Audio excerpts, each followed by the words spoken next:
nobody on this road that can save your soul. Almost lost control now. Tell me what you need in a friend, and now pray that we endure to the end again. I'm just saying that I'm here for you. When the world turn against you, I'ma be with you. Got my sword in my hand, you can count on me. I won't run and hide, fight mightily. Waiting on you, how it shine. See the Jacob, I'm the apple of my father's eye. I learned the truth for who I was, and it made me cry. If I don't keep the laws of Yah, then I'm gonna die. Living curses, but I'm edifying in my verses. Prepare the hearses for the heathens who be steady learning. God, like Yahweh, Shema Mashek, woman like O.F.I. Another blessed man of Mondays. All praise to the Most High. To the 12 tribes scattered abroad, greetings to those enduring day in and day out through all of the temptations in this captivity. You're going to get your just reward, Lord willing. You are going to get your just reward, right? Remember, God is not unjust to reward you. Get this precept real quick, right? Get Hebrews 6 and 10, and it reads, the book of Hebrews, chapter 6 and verse 10, and it reads, for God is not unrighteous to forget your work and labor of love, which ye have showed towards his name, and that ye have ministered to the saints and do minister. This Man of Monday is diving into leadership, qualities, leadership capabilities, leadership expectations. And leadership has a reward. And then you got to think, you could be a just leader, you could be an unjust leader. You could be a righteous leader, you could be an unrighteous leader. You could be a fair leader, you could be an unfair leader, right? You could be a leader who's walking according to your own heart and your own mind and your own lust of the world. Or you can be a leader who, through the spirit and power of Yahweh Shem Yahweh, is dependable, is righteous, is fair, is honorable, right? Is consistent, is persistent. There are a lot of different leadership qualities that one can have and that we should seek to. I myself am in a leadership position. And anybody who has a household is in a leadership position. Any man who has a household, you are a leader. Now, it's going to come down to what type of leader are you? Are you a slothful leader? Are you a leader that is understanding? Are you compassionate? Are you a lion and frantic? Are you an unjust leader? Are you an untrustworthy leader? Leadership quantities and qualities, there are a lot of different items. And so remember, whatever position that the Most High has put you in, it is your duty through the spirit and power of Yahweh Shem Yahweh, the Lord willing, try to go as hard in that position. And it's not always going to be easy. In fact, most of the time, it's going to be very difficult. Strongly led to believe, because you have a higher expectation, you have a higher recompense for error. You will be judged more harshly because you have more expectation of being that leader. Hebrews 6 and 10, read it on. And we desire that every one of you do the same, diligence to the full assurance of hope unto the end. If you're in a leadership position, those who are following you by Shem Yahweh, they have a hope. Yes, the ultimate hope is in Yahweh, right? Through Yahweh, the mercy, the grace, but there's also hope in leadership. Because if you are expected to guide the flock, one of the most important things is to do that, to guide the flock. In order to give good guidance, right, you have to have understanding. You have to be able to discern between different situations. You have to be able to judge between situations, right? I'm going to get this quick account. And you got to think, judgment takes a lot of wisdom. takes a whole lot of wisdom. I'm gonna get this 1 Kings 3:16, but I'm gonna get it in the NASB. The book of 1 Kings, chapter 3 and verse 16 through 28, and it reads, Solomon wisely judges. In order to be a good leader, a great leader, you're going to have wisdom to be able to judge in certain situations, because nothing is ever really as it seems. You know, they even got the earthly proverb that say, believe half of what you see. Twice, let me get this. What is it? Believe, is it twice what you hear, none of what you see, I think? Something like that. Believe none of what you hear and half of what you see. Think about that. Believe none of what you hear and believe half of what you see. It's telling you that nothing is as it seems in the world. You damn got men who dressing up and looking like women. You got women who looking like men. You have people who are idolaters. You have fake friends. Was that Drake song you said? No, that wasn't a Drake song. That was a I Am Goldfinger song you said. You know, all of my fake friends.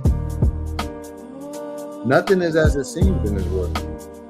We live in a country where they say, in God we trust, all on the money. But what God are they trusting? The ancient gods of Babylon. So you got to have wisdom to be able to discern between situations. And that's something that you got to pray to the Most High God for. If you are a leader without wisdom, you are blind. And what did Yahushua teach us? What does the scriptures teach us? If the blind leads the blind, then they both will fall into a pit. Right? That's what Yahushua teaches us in the book of Matthew, 15th chapter. Real quick, then we're going to come back to the Solomon. Matthew 15 and 14. Let them alone. They be blind leaders of the blind. And if the blind lead the blind, both shall fall into a ditch. This is a consequence for following those who have no vision. This is a consequence of following false doctrine, false teachers, false leaders, unrighteous leaders, pastors. A lot of y'all following pastors. When you look at the whole culmination of the so-called modern day religious world, the modern day church, they don't follow the Bible, they follow the pastor. And the pastor don't follow Yahushua, he claimed he followed Paul. Right? And Paul is following Yahushua. So you got to make it make sense. You know? You don't want to be led astray by aimlessly just following after vain things.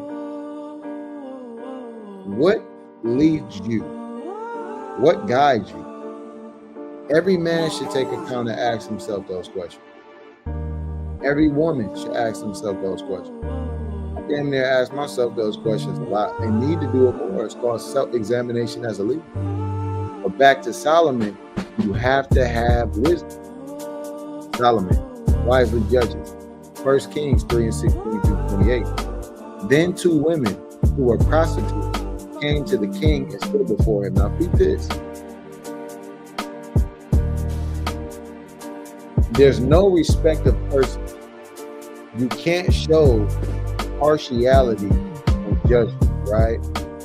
You can't. Well, you can, but if you do that, you're sinning. You're sinning. Deuteronomy 1 and 17. Now, another good quality of a leader is to be able to weigh things in the balance without leaning to one side or leaning to the other side based on favoritism. And you might hang out with this brother more. And you might know this sister longer. And you might, and knowing in the sense of knowing who she is, not knowing in the difficult sense of language, right? You might have spent more time around certain people. But when a matter arises, you cannot let that sway you. You can't lean to the left and say, well, you know what? I know this brother is wrong, but I'm going to lean his way because this is my homeboy. Hey, I rock with you like that. Hey, Aqua, I know this sister ain't right. I know what this sister's doing is wrong. But because this is my family member, because this is my whatever, I'm going to rock with you. You can't show partiality and judgment. Sometimes it's going to have problematic situations. Hey, people might fall out with you because when we were in the world, we thought different. Our mind was wired different. It was like, look, ride or die. And that's actually a terminology out here, ride or die chick. Hey, this is my bros, they ride or die. Hey, through thick and thin, through whatever. They always gonna have my back. Well, a lot of people got killed because people had people's backs. Instead of just tapping that brother or sister on the shoulder and say, hey, you wrong. These are things that are leadership qualities that we have to pray for and that have to be nurtured up through the Spirit.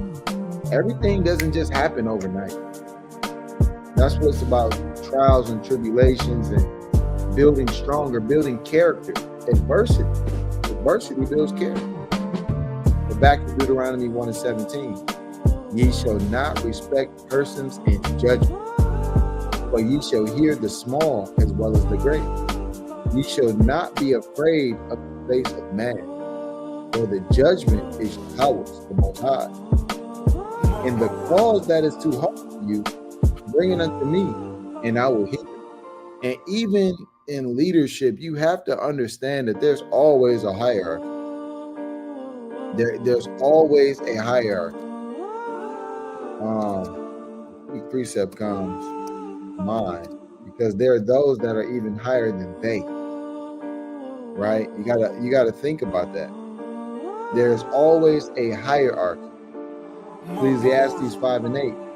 If thou seest the oppression of the poor and violent perverting of judgment and justice, a leader has to be able to be just, has to do just judgment. But it says, hey, look, and we see this in America. If thou seest the oppression of the poor and violent perverting of judgment and justice in a province, marvel not at the matter. Don't be surprised. For he that is higher than the highest regarded, and there be higher than they. So even in leadership, right, there's a hierarchy. You got to even think about, even when you go into the Sanhedrin, right? Even when you go into the Sanhedrin, right? Salaki, y'all. I have my door. So Salaki.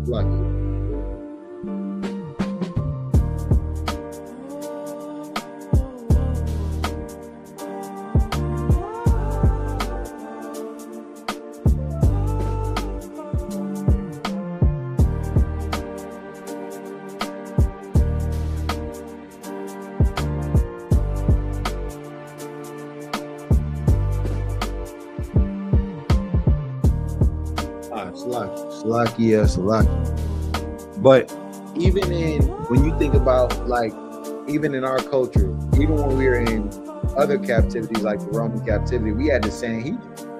You have elders, you have certain men that are in a leadership position that, although they're in leadership, they fall subjective, right, or subject, just in the sense of being under in a hierarchical structure, someone else. That governs, that the Most High set these things up for accountability, right? But back to this Ecclesiastes 5:8, tying it back to that Deuteronomy, for he that is higher than the highest regarded, and there be higher than they. So there's hierarchies in leadership. So when we think about this Deuteronomy 1:17, ye shall not respect persons in judgment. Hone in on that. For ye shall hear the small as well as the great. And this takes fear of the Most High. Because if you don't fear the Most High, you're going to think and you're going to be tricked in your own mind to actually believe that there's no accountability, that you can just do whatever you want because you're in a leadership position. You're in a position of so-called power. But you have to understand who gave you that power. And you have to understand that there's more powerful people in more powerful positions than you. And this is what keeps things in a sense of a balance, right? Ye shall not be afraid of the face of man. A lot of people err in their judgment because they fear the opinions, they fear the quorum of man.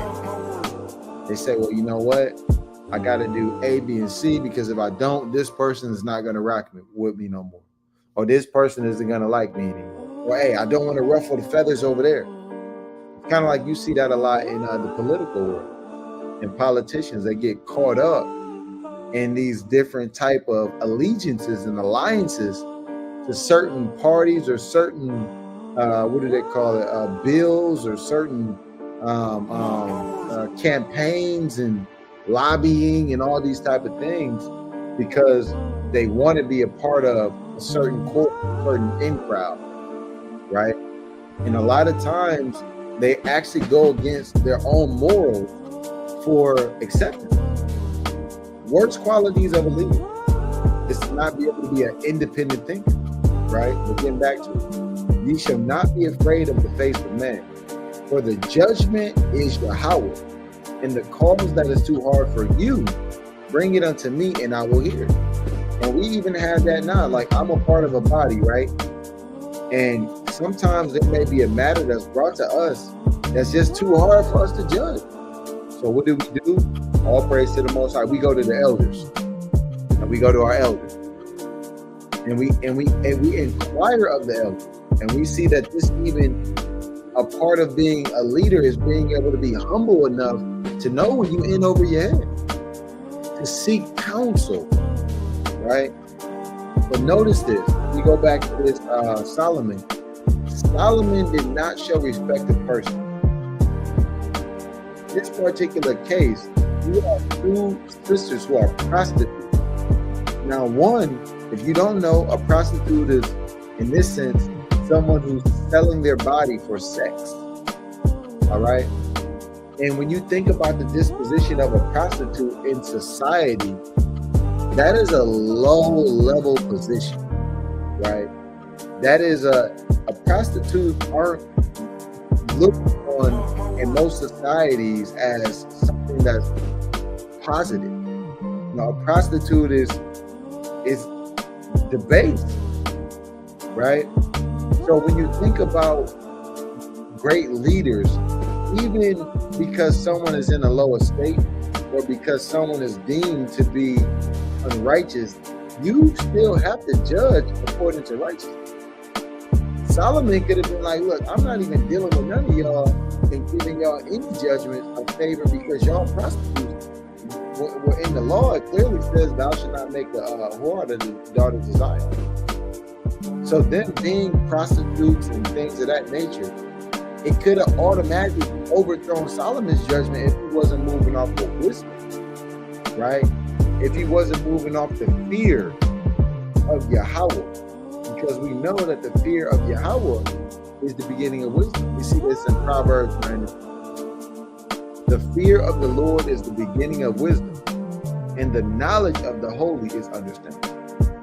So because Solomon had that fear of the Most High God, he didn't respect persons in judgment, right? The small, that would be a prostitute. A prostitute would be considered small on the level of getting back to it. The one woman said, pardon me, my Lord, this woman and I live in the same house, and I gave birth to a child while she was in the house. And it happened on the third day after I gave birth that this woman also gave birth to a child, and we were together. There was no stranger with us in the house, only the two of us in the house. Then this woman's son died in the night because she lay on him.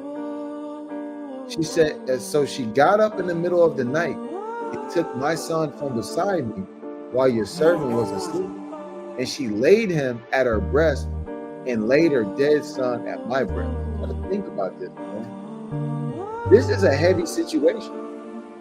You got two prostitutes who live in a house together, and I don't know if the context of this was some type of brothel, they was just roommates and prostituting it out.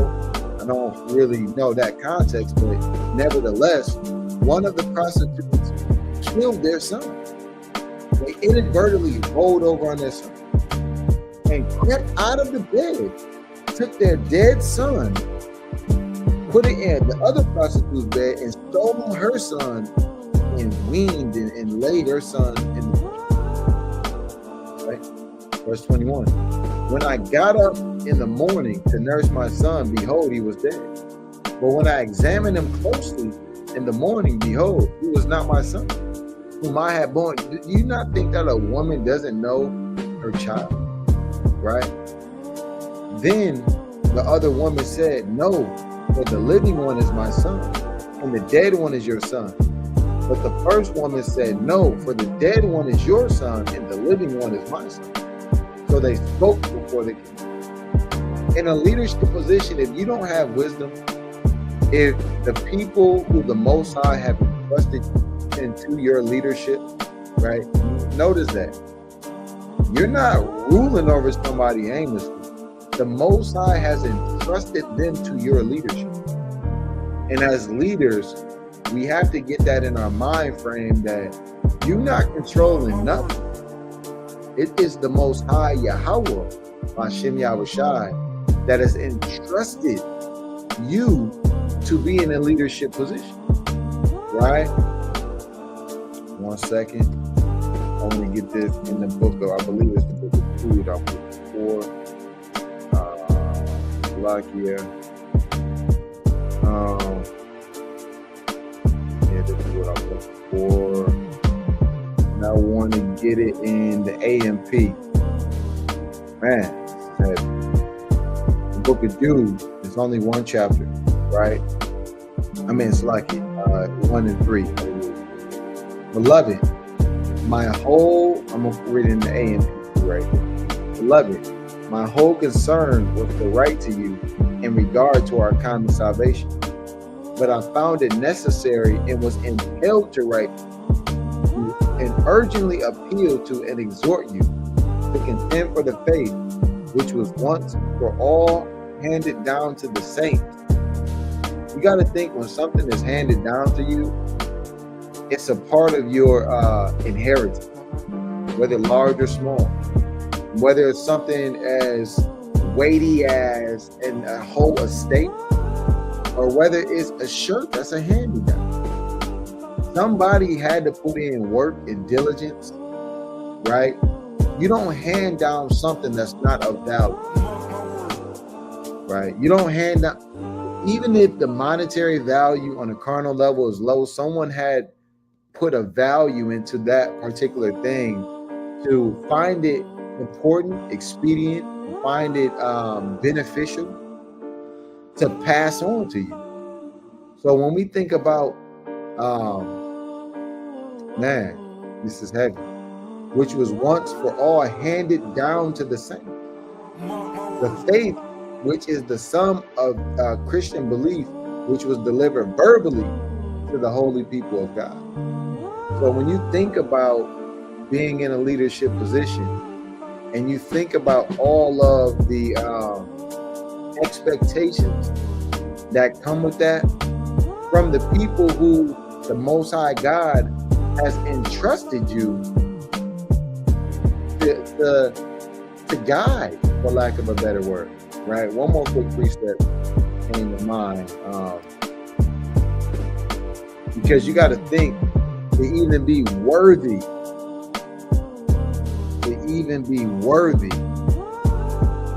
to please God, to be entrusted with the gospel. I want to get this 2 Thessalonians 2:4. But as we were allowed of God to be put in trust with the gospel, when you're in a leadership position, you have to realize that the Most High God is leading. The Most High God has set you up to be in that position. The Most High God has entrusted you with the gospel. Even so we speak, not as pleasing men, but God, which trieth our hearts. So the Most High God is going to try your hearts based on wisdom. Reading on. Then the king said, the one says, this is my son who is living, and your son is the dead one. And the other says, no, for your son is the dead one, and my son is the living.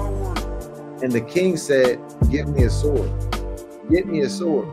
So they brought a sword before the king. And the king said, cut the living child in two, and give half to the one and half to the other. But the woman whose child was the living one spoke to the king, for she was deeply stirred over her son. And she said, pardon me, my lord, give her the living child, and by no means kill him. But the other woman was saying, he shall be neither mine nor yours. Cut him. Then the king replied, give the first woman the living child, and by no means kill him. She is the mother. When all Israel heard about the judgment which the king had handed down, they feared the king, because they saw that the wisdom of God was in him to administer justice. And that's heavy, man. As a leader, you have to have the fear of the Most High God to administer justice, even in hard situations. You got to be unwavering. And that's something that you got to pray for. It's something you have to practice as well. You know, you have to set your mind aright. And I love that precept, because when you think about that, of set your mind aright and constantly endure, that's just not in terms of,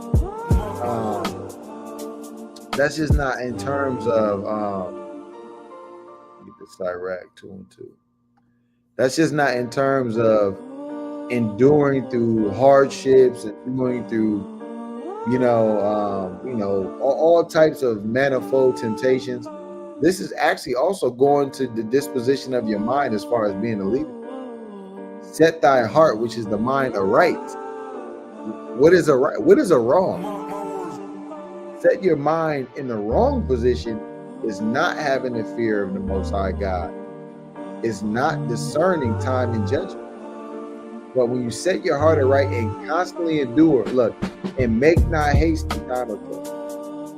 A following on this of making not haste in time of trouble doesn't just mean giving up when hardship comes. It also means don't go on the left-hand side when challenges come, when you're tested, when you're tempted with evil. Because you will be tempted with evil, right? So that leader has to be steadfast. Let's get that word real quick. Steadfast. Resolutely and dutifully firm and unwavering. It is your duty, your responsibility to be unwavering in your position of leadership. Now, whether you are a man who's over a body that's of 1,000 heads, or whether you're over a man that's over a small congregation, whether you're over whether you're in a position of employment, right, in leadership in your business endeavors. Hey, whether you could be the captain on a sports team, for all that matters, right? Whatever form of leadership the Most High puts you in, it is your duty to act according to righteousness and justice, to be steadfast in that position.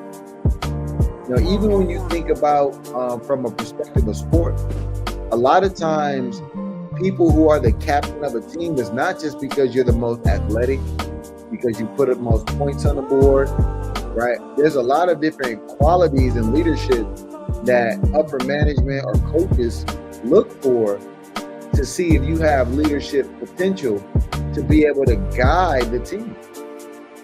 Even on a lot of times in sports, that conveys over into the locker room. Can you help steer the morale of the team in the locker room? Because a lot of things happen in the locker room. A lot of games are lost because of, or won because of what happens in the locker room. The camaraderie among the fellow teammates. And a good leader is going to be able, by Shimei Abishai, to deal with different types of personalities, to deal with different types of attitudes, to know and to how to reason and to put different teams together, to know who works well, who doesn't work well, to know different forms of communication, different styles of teaching, of learning. A great leader is always learning as well. Is always looking at and analyzing what's going on around them, and is able to discern how to make adjustments on the fly. All of these things go back to being steadfast in your duty, unwavering, right? No matter who you're around, being able to adjust your approach but not compromise your foundation. And that takes skill. That takes fear of the Lord. Not to fear men, but to fear the Lord. Get this 1 Peter 5:1. Because as a leader, your duty is to protect the sheep. 1 Peter 5:1. The elders which are among you, I exhort, who am also an elder and a witness of the sufferings of Yahweh, and also a partaker of the glory that shall be revealed. Feed the flock of God which is among you, taking the oversight thereof, not by constraint, but willingly, not for filthy lucre, but of a ready mind. What compels you to be a leader? Are you a leader because you just want some financial compensation? Are you a leader because you just want to damn rule over people with a rod of iron? Are you in a leadership position because you finally have been acknowledged to, be deemed to be worthy of something? You've been seeking out this vain glory. Are you sincere as a leader? Leadership is all about sincerity. And the leadership always, Lord willing, be in the spirit of examining yourself constantly. Examine and say, okay, am I in this leadership position because I really want to, help people out?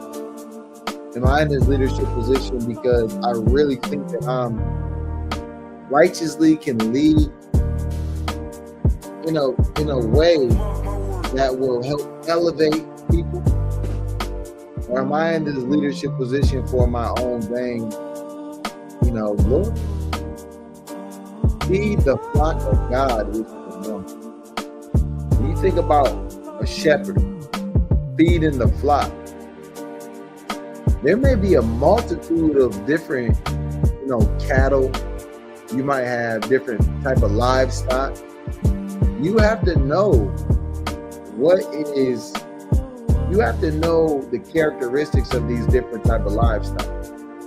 You have to understand the state of the flock.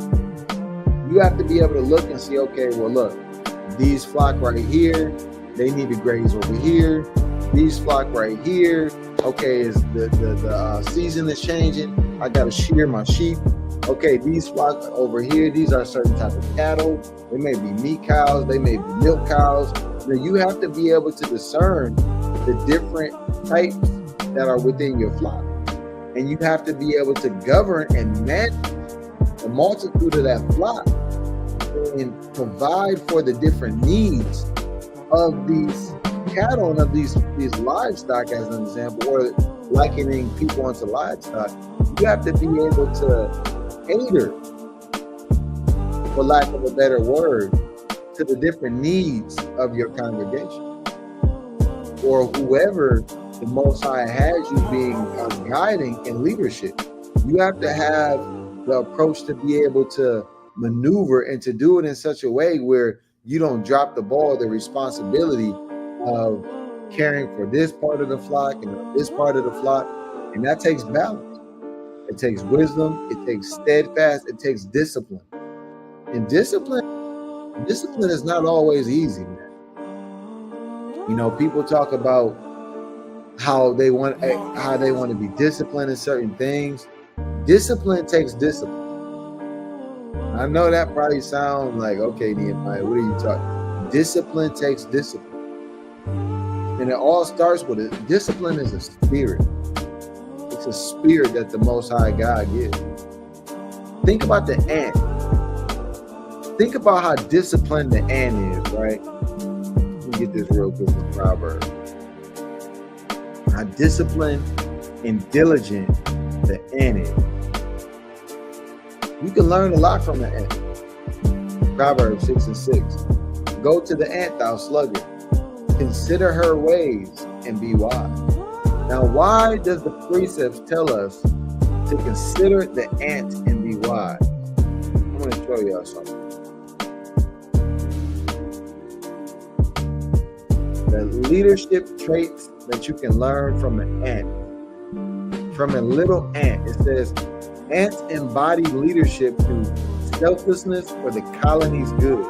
Now, we just read that in that 1 Peter 5:1. Feed the flock. A colony of ants. Persistent, same thing as steadfast, in the face of obstacles, teamwork, and shared goals, adaptability to the changing path, and proactive planning for the future. They also demonstrate collective decision-making, with leadership emerging from action rather than top-down orders, and a strong sense of duty and responsibility to the group's survival. So a true leader is not going to be only concerned with their well-being.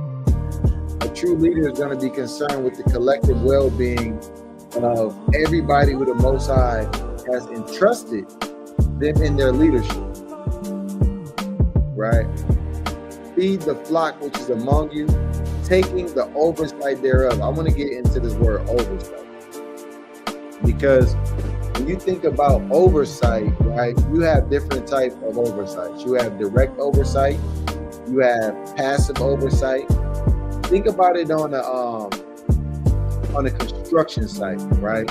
You have your day workers. You have the foreman. You have contractors. You have journeymen.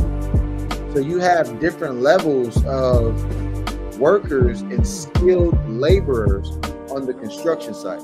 Well, all of them are building towards the same goal to finish whatever project that is being erected or constructed. So when you think about these different components, right, that make up teamwork, a leader has to be able to guide and lead, sometimes through direct engagement, sometimes through setting up a hierarchical structure in which responsibility flows up. And that's what we learn from the ant, right? When it says, consider the ant, thou sluggard. And don't be lazy. The ant, a good leader is always thinking and reflecting on how they can become a great leader. And most of people who are deemed as great leaders, they don't even consider themselves great leaders. They're always looking at what they could do better. They're always examining themselves and say, you know what? You know, somebody says I do this, but man, I'm looking at those same qualities and I see holes in, you know, okay, they say I'm diligent, but I know when I'm not studying. I know when I'm following this. I know when I'm doing this. So as a leader, you have to be able to examine yourself constantly, right? Let's get into this oversight. Episcopeo, I believe that's it. Episcopeo, to look upon, to care for. Now you got to think about that. It's one thing to look upon. It's another thing to actually care about who you have oversight of. Because a lot of people have oversight. Like what comes to mind is, I'm going to get this quick precept in Exodus, right? When we think about Exodus 1 and 11, Exodus 1 and 11, therefore they did set over them taskmasters to afflict them with their burden. And they built for Pharaoh treasure cities, Pithom and Ramses. Now, when you think about oversight or overseers, these overseers in this context, they didn't give a damn about the children of Israel. They were overseers there to afflict them and to place burdens of them. But when we look in this 1 Peter 5, and we go in verse 2, and we go over to this type of oversight, you notice it has to care for. So a part of the leadership capabilities and qualities is not only to be in a position to rule over or to administer, but is to have to do it from a place of care, from a place of compassion, right? Look, to look diligently, to take the oversight, to be where.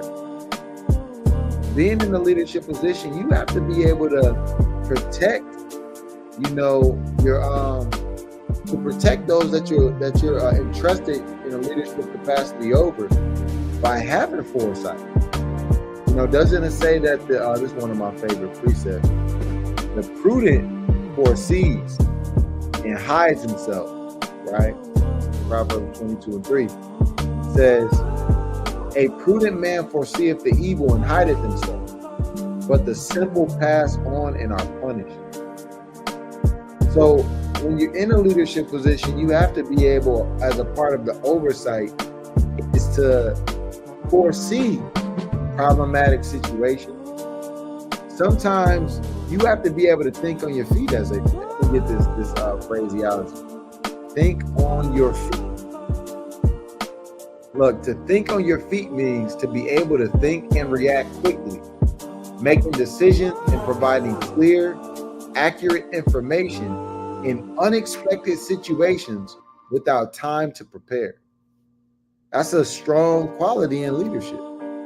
To be able to be, what did they say? I forget the word. I almost said ambidextrous, but that's not the word I'm looking for. But basically to think on your feet. Intuitive, that's the word I'm looking for. To have intuition. To be able to read the room. To know what's going down. To foresee the problematic situations before they come, as they come. And all of those things go back to the Most High granting you wisdom to be able to be aware.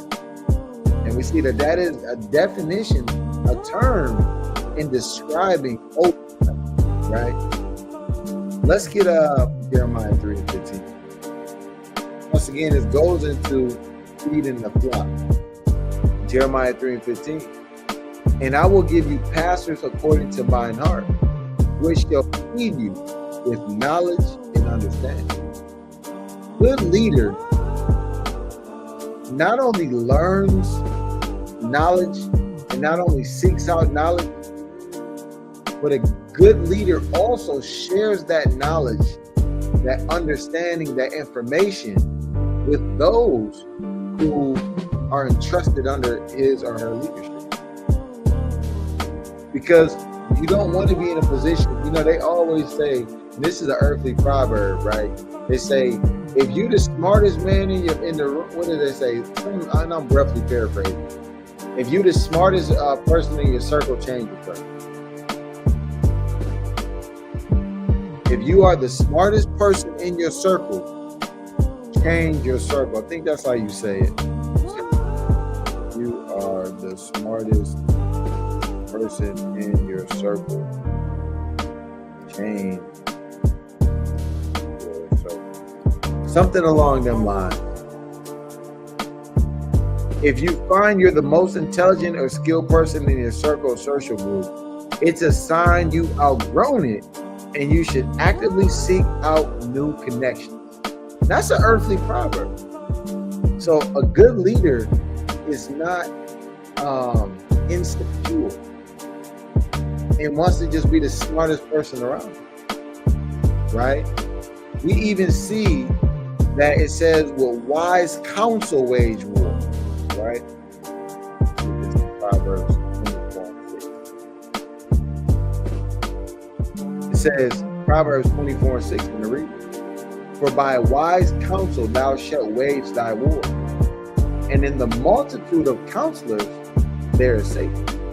So a wise leader is going to be able to understand that in order to grow, in order to protect, in order to serve, in order to defend, in order to discern, in order to endure and stand steadfast, that leader has to also have good leadership around it. They can't know, you're not going to know everything. There's emphatically more that you're not going to know than that you know. But see, a lot of people get into leadership roles and they have insecurity. They have a lot of insecure thoughts, and it shows in their leadership style. But they don't want anybody else to give them advice. You can't tell them anything, and they can never be wrong. You want to watch that spirit? I fought that spirit before. And before I came into this truth, I'll be damned if I was wrong. I ain't want to hear it. I didn't want to admit it, you know, but I was dealing with insecurity. Because if you think that you always right, it's really that you're insecure. You're foolish. You're arrogant, and you're gonna be damn destroyed. Strongly let it believe if you don't change that spirit. You know, so you want to be in a position where you can actually ask people for help and get counsel and seek counsel. The precepts say, in the multitude of counselors there is safety. So why would you want to be in a leadership position where you're not willing to seek counsel? It really doesn't make any sense at all, right? Let's get where I want that proverb. Like, bear with me.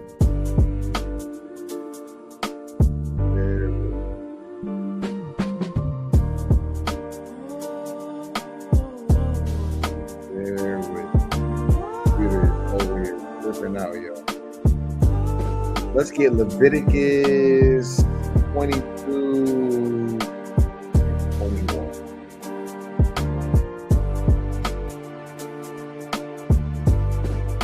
Book of Leviticus, chapter 22, verses 21 through 22.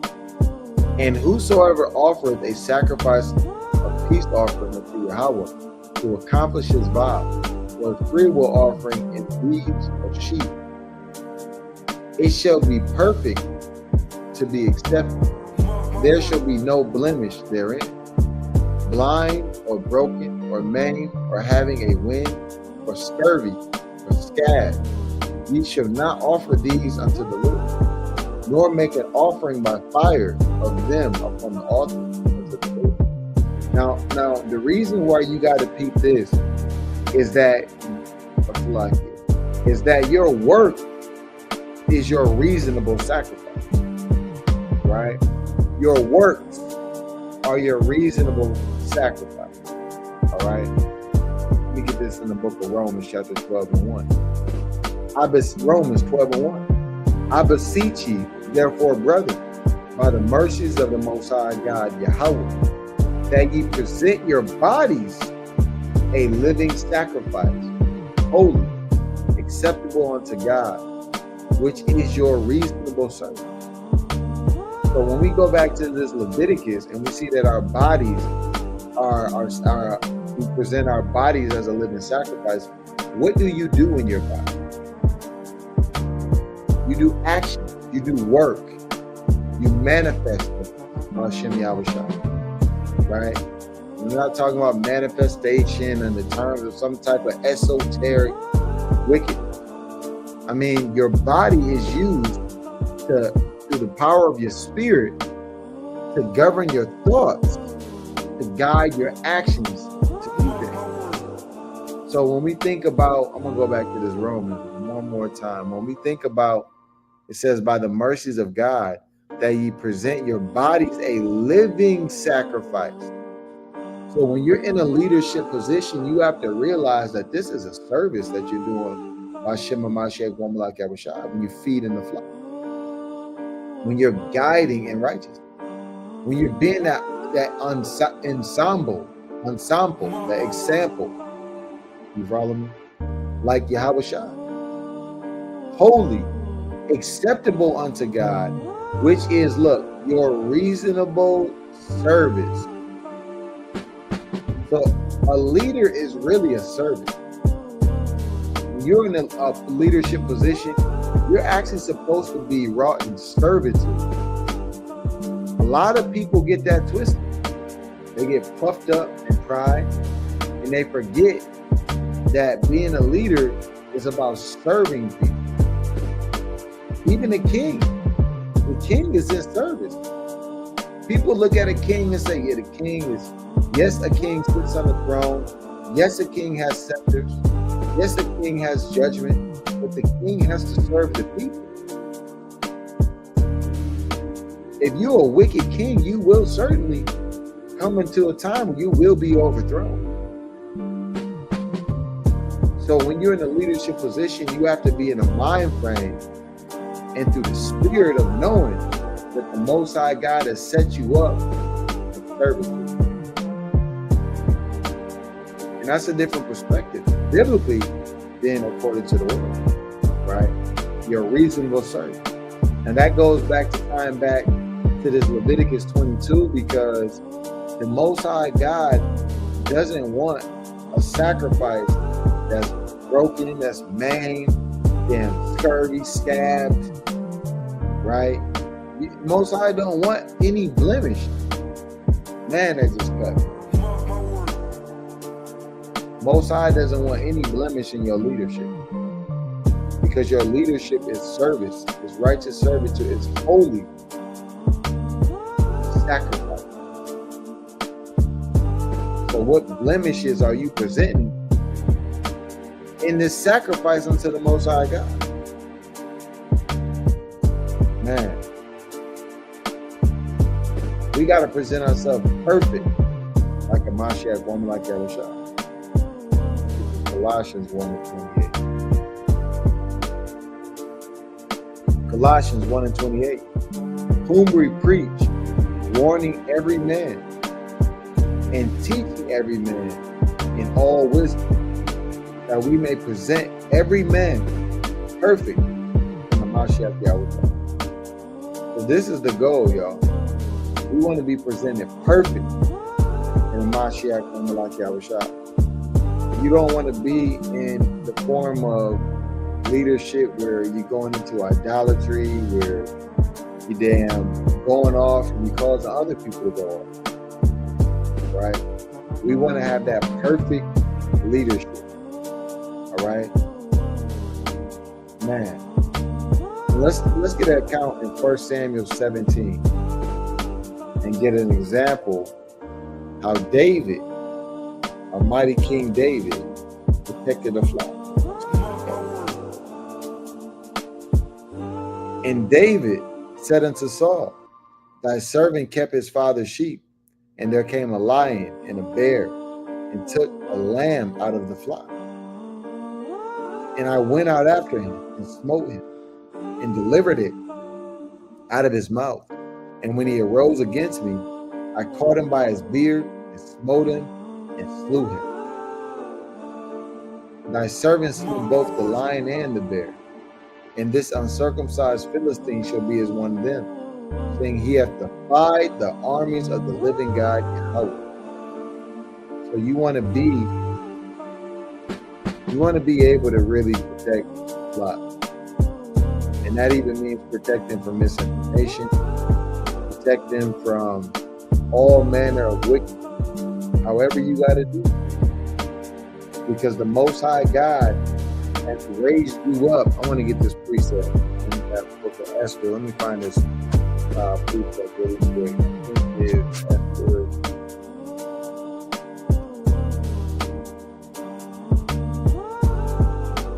here it is, Esther 4 and 14, right? And this was a mighty realization that Mordecai gave Esther in leadership. And this goes to the sister too.